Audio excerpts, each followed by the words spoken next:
Disconnected graphics. Disconnected graphics can be split based on the measured points.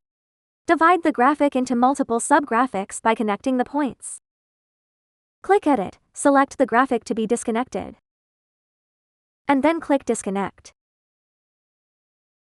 Click Connect in the upper right corner. Select 2 measured points in sequence and tap Confirm. To continue splitting the graphic, select another 2 points in sequence and repeat the above steps. If you want to disconnect a line segment, first click Disconnect.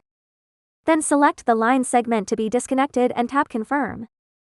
You will then see the target line segment disappear from the screen. If you need to disconnect more segments, just keep clicking. Note: non-closed areas will be discarded after the operation. Click Save.